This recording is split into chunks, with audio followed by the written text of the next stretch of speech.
Hello, and welcome to this episode of Criminal Mischief, the Art and Science of Crime Fiction. I'm your host, D.P. Lyle. Today, I want to talk about putting humor in your crime fiction.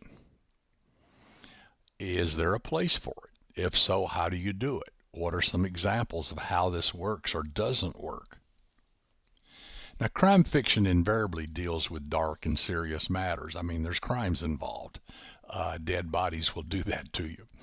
A lot of crimes are the centerpiece of these tales, whether they're mysteries or cozies or thrillers or whatever, anything in the crime fiction world. And they can be embezzlement, and they can be heist, and they can be bank robberies, and there can be scams. There can be all kinds of things. But at the end of the day, by far the most common is murder, and the reason is it's so final.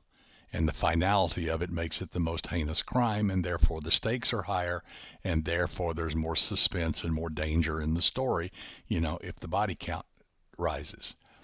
So the villain is often nasty and deadly because he kills people well, and only rarely likable, though we may be intrigued by him and we as readers may love following his antics. He's usually not all that likable. And the story usually ends up as a mano-a-mano joust between good and evil. That is, the protagonist and the antagonist. So if you've got all this angst and this crime and these murders and this body count and all this, how on earth can this be funny? Well, actually it can be, and it is surprising how often it appears in mysteries and thrillers, that even little one-offs and little statements and little looks and little actions and little things. Obviously, there's some people that write humor a lot. My Jake Longley series is very humorous. You read people, like Paul Levin and Tim Mulaney and Carl Hiaasen. They're just filled with humor. They're very funny stories, and yet there's crimes involved. But even in your standard crime fiction, there are little moments that allows the reader a little smile and a little decompression and a little, okay. So what does humor do if you add it to your dark and dirty story? Well, it deepens the characters. It makes the characters more real because people laugh a lot. If you watch people talking at bars and restaurants or at parties, somebody's always telling an anecdote. People are always laughing and all this. It's not a dour discussion. People are having fun, and in real life, people do that. They joke around the office. The dark humor inside hospitals is scary sometimes, but it's real and it's there. And so what it does is it not only deepens the character and makes them more realistic and more likable, because people like to laugh. It also breaks the tension. A lot of these stories have constant tension, especially high-paced thrillers. Tension after tension after tension, and one thing after another. Things move at breakneck speed, and people need a little moment to decompress and say, whoa, that's funny. And then it adds some fun to the story. Humor does that. Humor makes stories more interesting. And it drags the reader in, and it makes them, like I said, gives them a little chuckle. But you can't just simply toss in a joke, especially one that doesn't even seem to fit, because it's just a joke. And a joke is a joke. It's a 3-act play in and of itself. Most jokes have 3 parts, just like stories.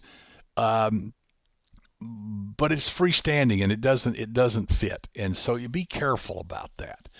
But you can still weave the humor into the fabric of the story, and that's what we're going to talk about. How do you do that? And I'm going to give you some examples of how you do that. And it has to be part and parcel of the story. It has to be part of the character. It has to be part of the character interactions. It can't be a distraction. It has to be real. So how do you do that?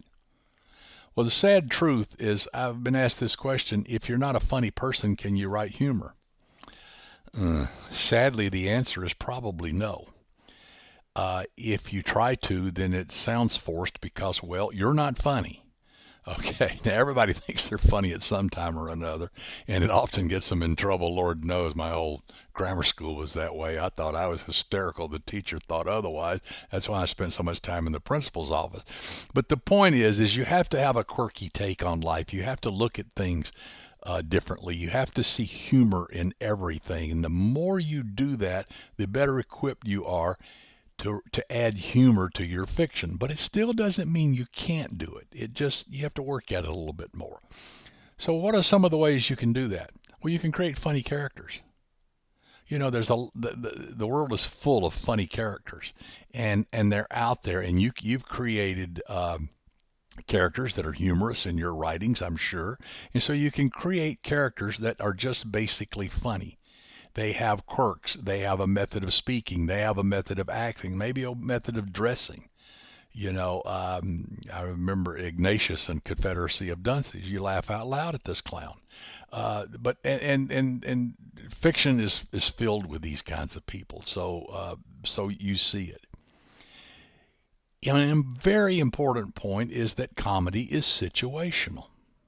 Now, I grew up in the 50s, and I grew up on the original sitcoms, if you will, back in the golden age of television. And this was Lucy, probably the greatest comedian that ever lived on the face of the earth. She had it all. She had the physical comedy, she had the timing, she had the facial expressions, she had everything to make a comedian. She was the best. But there was also, Gleason and Red Skelton and Jack Benny and all of these guys and girls. And what they did is they created comedy. Burns and Allen. They created comedy out of the situation in front of them. I mean, I can still see Ralph and Alice Crampton going at it in their kitchen. Alice always won, and Ralph always had some scheme, and the humor of their interaction came from the situation that they were in. Ralph had this big idea, and Alice shot it down. And sure enough, when Ralph decided, well, I'm going to try it anyway, it blew up in his face. Now, one of the other things you can do is you can add funny and quirky side characters. Now, I love minor characters in stories. I think they're some of the best writing and some of the most fun in reading that you can do, because side characters aren't carrying the weight of the plot. They aren't the one with the goal and the fears and the wants and the needs and all that stuff like the protagonist does. They can be standing at the side, so to speak, and watching what's going on, even though they're involved in what's going on. So you can make them pretty goofy, and that can be fun. You can have a humorous narrative voice, and again, it comes back to what I said. Do you have to be funny to write humor? Again, you have to look at the world a little differently. But even the narrative voice, the parts of the story that aren't the action and the dialogue and the interaction of the characters, where the author steps in and gives information, this can be done in a funny way. This can be done with a humorous slant. So look at that in your writing and say, can I do that? Like comedy, like stand-up comedy, timing is everything. The timing and rhythm of comedy is everything. And so if you're doing this, the way the dialogue works, the way the actions work, the way the interactions work, sometimes you need an extra beat, sometimes you need to remove a beat, but it's the timing. Can I teach you that? Nope. But you can learn it by reading. Read, read, read, read, read. Every writer should read a lot. Read stuff that has humor in it and look at how the timing of the call and response, if you will, the timing of the dialogue and the action and the interactions go, and look at that. And then don't forget about dark and gallows humor. You have to be careful with this. I know as a physician, you get a couple of medical people around a dinner table with outsiders, as you say, with the common folk, and you start telling emergency room stories, and they look at you in this horrified manner like, what is wrong with you? That's not funny. Well, actually, it is funny. It's hysterical, but you had to be there. Now, cops do the same thing. Cops have that gallows humor. But you can use it, but be careful with it. Now let's look at some examples of how these things work. That you either create funny characters, or you have a funny situation, or you have a narrative voice, or you have a side character that's funny, and how the timing and rhythm works. One of the most exciting thriller series ever made into movies was obviously the James Bond series. And I think Sean Connery still is James Bond. You know, you can argue about who the others were. They're Johnny Come Latelys as far as I'm concerned. And Bond and Connery had this gift of delivering the line with the perfect accent, with the perfect timing. If an example was from Russia with Love after he shot Rosa Klebb. Remember, she had the blade in the toe of her shoe and was trying to stab him with some exotic poison, and he shot her, and he said she's had her kicks. I mean, that moment of levity at the toward the end of that extremely tense scene just kind of went, oh, you could let your breath out. Same way with Goldfinger. Remember Odd Job with the hat that could cut your head off, and they're in this place, and he fires Odd Job's hat into the grating, into the cells, the walls, and he reaches to get it, and he sticks the electrical cord there and electrocutes him. And his response was he blew a fuse. And then in Thunderball, he shot a killer, one of the henchmen, with a spear gun, and his response was, I think he got the point.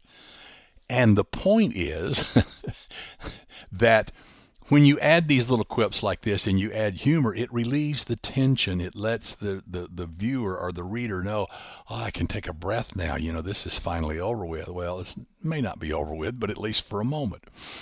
In Judgment Day, the Terminator 2, and the severely damaged Terminator, Arnold Schwarzenegger, he's been in a knockout, drag-out, remember, with the Liquid Metal Man, who was an advanced Terminator.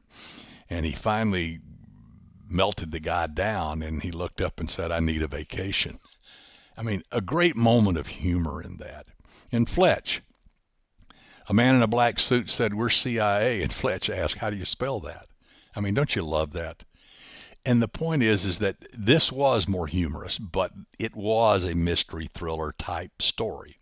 In 52 Pickup, by the great Elmore Leonard, as only Leonard can write, there's a group of thieves that has hijacked a tour bus. I mean, go figure. You know, Elmore's characters did all kinds of goofy stuff. So they decide to drive the tourists around town and show them their favorite parts of Detroit. Of course they would. So they pass a row of derelict buildings, and one of them says, historic remains of the riot we had a few years ago. I mean, that's hysterical. Now, this guy didn't think so. He was just making a point, but it is hysterical. And Raymond Chandler was one of the great humorists in the noir era of crime fiction. He had these quirky takes. Just the way they did things and the way he said things, the way he worded things, the way Marlowe did things, the way everybody did things in these stories were just fantastic. And it says, this is from The Big Sleep, which he wrote in 1939.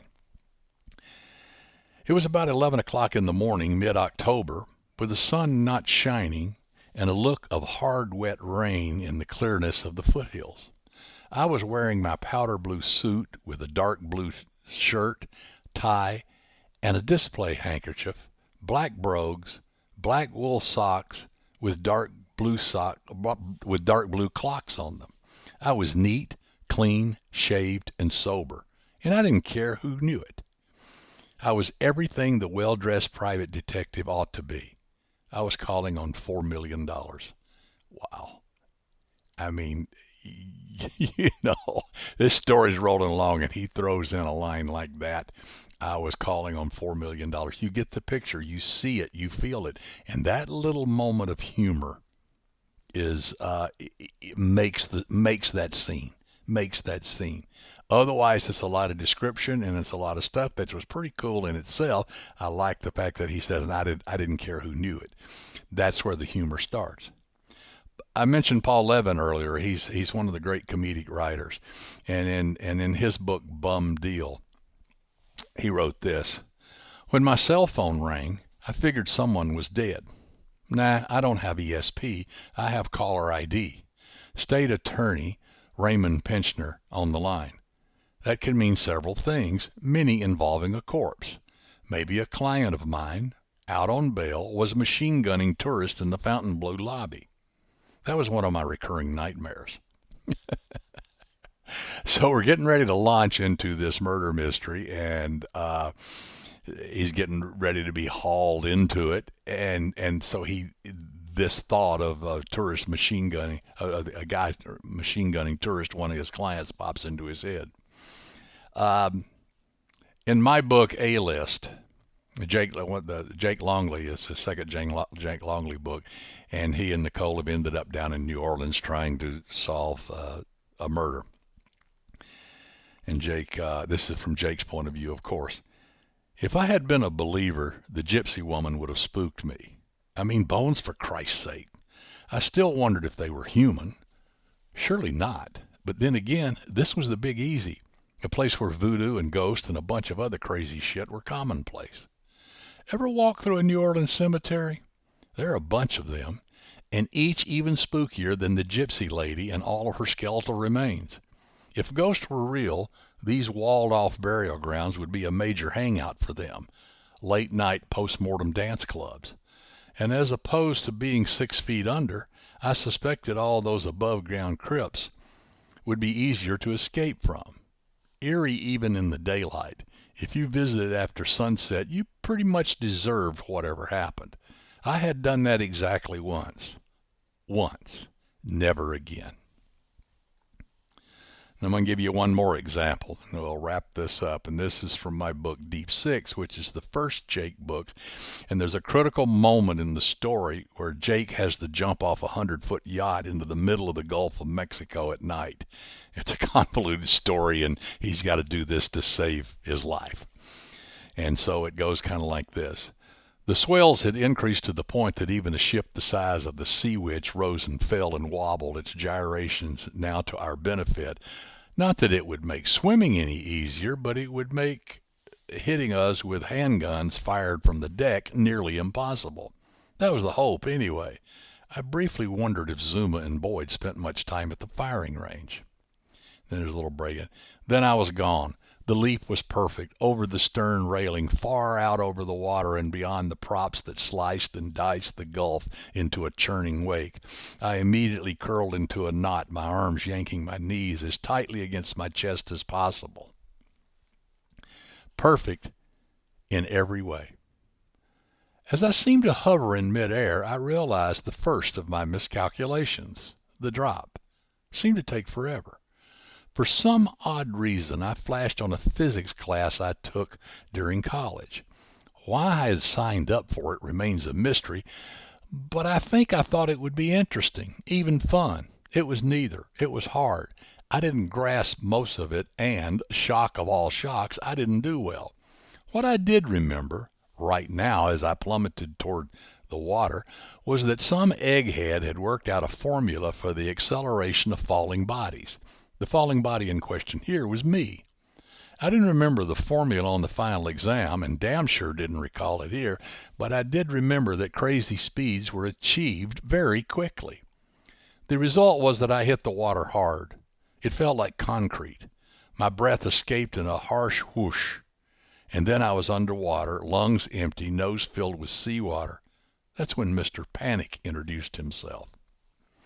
So this is a very tense scene. The whole thing, Jake and Nicole's already gone over the railing, and Jake is following her, and they're trying to escape getting killed by the bad guys, and they're in the middle of nowhere. You know, where do you go? You're in the middle of the Gulf of Mexico on the bad guy's yacht.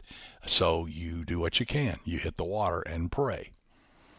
And lastly, one more. This is from my book, another Jake Longley book. And I mentioned about adding quirky side characters. In this case, it's a recurring trope in this whole series is Jake's ex-wife Tammy, who he divorced, and she married her attorney, Walter, the one who handled the divorce, and she lives in Walter's big massive house, and Tammy still harasses Jake all the time, and it's a recurring theme in these stories. My cell buzzed. The ID read Tammy, my ex. I don't know why, but she called me at least once a week with some problem she thinks I can solve or even cared about, but always with another stack of complaints about my behavior while we still shared matrimonial bliss, which was years ago. She was now Walter Horton's problem, yet she continued to wage psychological warfare against me, or so it seemed. I angled my phone toward Nicole. "Oh, this should be fun. Put it on speaker. I don't want to miss anything." Of course she didn't. Not that she and Tammy were friendly, not even close. Cordial wouldn't work either. A common rift between exes and current girlfriends. For Nicole, these episodic calls from Tammy supplied facts, real or imagined, that Nicole could use to give me grief. I was sure it was some sort of feminine conspiracy, one that even enemies shared, some kind of double X chromosome connection us guys weren't privy to. Me? Paranoid? It's not paranoia if they're actually shooting at you. I briefly considered ignoring the call, but that never worked with Tammy. She'd keep hammering until I relented, a war of attrition. Better to get whatever today's issue was over with. I answered, activating the speaker function. Didn't get a word out, not even hello. "Jake, what the hell are you doing?" "Trying to decide why I answered your call." "What's that noise? Are you driving?" "No, Nicole is." "She hasn't put you on the road yet?" "We are on the road," I said. "So you dragged her into this business?" "What business?" I could hear an exasperated sigh hiss through the phone. "Mission accomplished." "You know very well what I'm talking about. Walter hired Ray, and now he's got you involved. I'm simply a passenger. I don't work for Ray." "Yet you always seem to land right in the middle of everything." And that pretty much sums up the relationship between Jake and his ex, but it also sums up Jake. Jake does not want to get involved. Jake is a slacker. Jake just wants to run his bar or restaurant on the beach, prop his feet up, have a little whiskey, have a beer, talk to Pancake, hang out with Nicole, and do absolutely nothing. And yet he always seems to land right in the middle of everything. And that's the whole premise of the Jake Longley series. Jake is a reluctant PI. He gets drugged into stuff. And that obviously opens the doors for a lot of humor. And there's other characters. Pancake's hysterical. Nicole has her moments. There's a lot of side characters that come in that are funny. So back to the original thing. How do you put humor in crime fiction? With it being dark and down and dirty and all that, is it important to do that? To me, yes. When I read a book and there's no humor involved, then it's okay. It's a good story. But if you throw in just a little nugget of something humorous, it can be 2 or 3 times during the book. And I think it changes the whole tone of the story. I think it makes it more approachable. I think it makes it more lifelike. Because people, as I said, people like to laugh. And I think even in the darkest of times, a little bit of humor makes a big difference in storytelling. And of course it breaks the tension, and it makes the characters better. It deepens them. They become more human. And when you add a quirky side character to it, it makes the story more fun. And you can do it by all of those things, by creating funny characters, by creating funny situations, by adding quirky characters, by using a humorous narrative voice. But always pay attention to the time and rhythm of everything that you do. Work on that dialogue, work on the comebacks, and work on the comeback to the comeback. And have it a little jousting match. And insert a little humor into your fiction. I think it'll not only help your story, it will make it more marketable, but it also makes it more fun, and it makes the writing more fun. So enjoy it. So I hope this has helped some, and I hope it created a few insights for you. So this has been D.P. Lyle, and this is Criminal Mischief, the Art and Science of Crime Fiction. Until next time.